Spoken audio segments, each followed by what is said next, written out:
My name is Sophie. I'm an international student at SIP, although I'm Danish myself.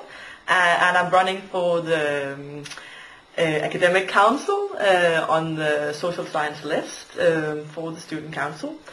One of the most important cases for the student council during this election is to create a direct and transparent democracy at RUC, where the students have as much influence on the processes and the changes that are made at RUC in both a social and an academic context.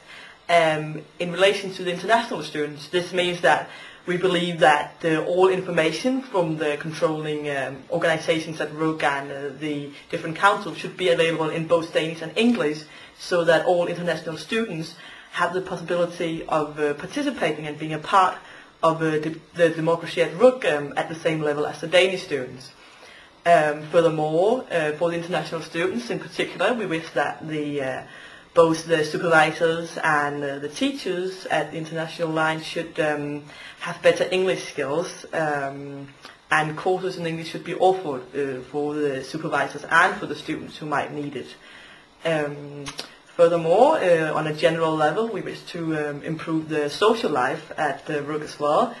We've been working towards creating or establishing a student house, and we'll continue to work towards this to create a better social environment, so that there'll also be more room for volunteer activities and more social arrangements.